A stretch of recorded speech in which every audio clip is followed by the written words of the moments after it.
Oke, hari ini kita akan coba bedah pandangan finansial dari salah satu sosok paling kontroversial di dunia kripto Indonesia, Timothy Ronald.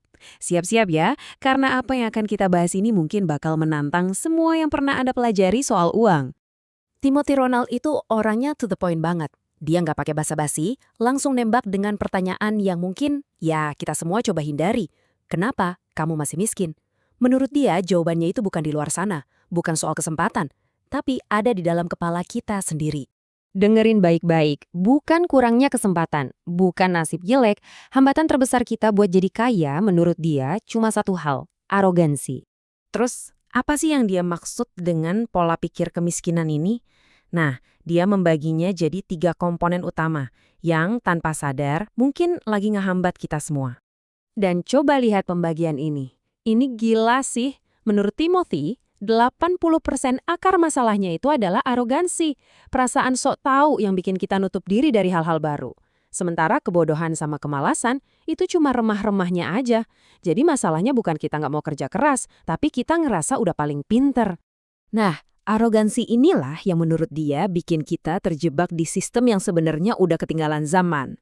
Salah satunya, sistem pendidikan formal kita. Dia ngomongnya keras banget soal ini. Katanya, universitas di era digital itu udah jadi scam. Kenapa? Karena mereka ngajarin ilmu kemarin buat dunia yang butuhnya solusi buat besok. Dan ini katanya bukan kebetulan. Ini cuma salah satu gejala dari masalah sistemik yang jauh lebih besar dan lebih dalam lagi. Oke, kalau tadi kita ngomongin soal pola pikir, sekarang Timothy Ronald ngajak kita lihat ke akar masalahnya, uang itu sendiri. Dia bilang, sistem keuangan global yang kita percaya sekarang ini sebenarnya dirancang buat bikin kita semua jadi lebih miskin. Uang kertas yang ada di dompet Anda, saldo di rekening bank, semuanya itu disebut mata uang fiat. Dan menurut Ronald, mata uang ini punya cacat fatal sejak lahir. Titik kritisnya, kata dia, terjadi di tahun 1971. Waktu itu, hubungan antara uang dengan emas diputus total. Hasilnya, pemerintah di seluruh dunia jadi punya mesin cetak uang yang bisa dinyalain kapan aja tanpa batas. Terus, efeknya buat kita apa?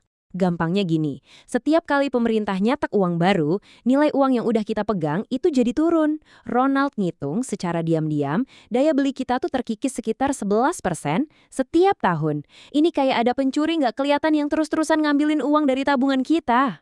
Dan masalahnya nggak berhenti di situ. Lihat alur di slide ini.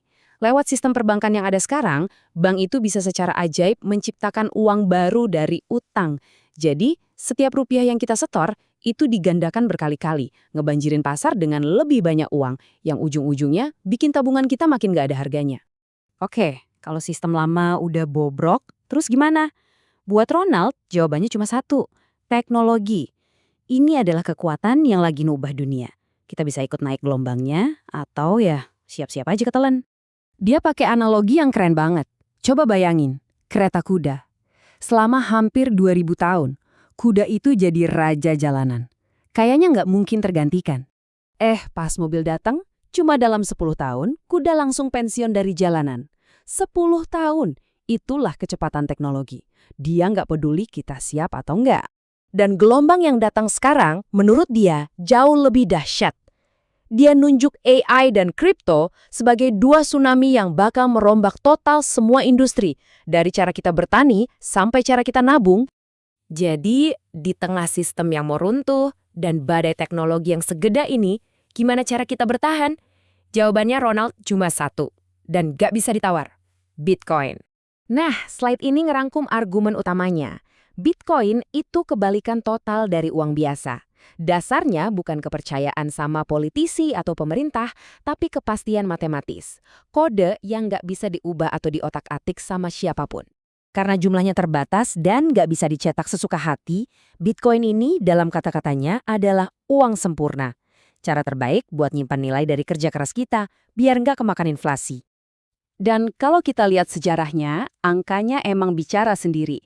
Dia berargumen kalau kinerja Bitcoin itu ngalahin semua aset lain, bukan karena spekulasi, tapi karena fungsinya sebagai sekoci penyelamat di tengah lautan uang yang nilainya terus turun.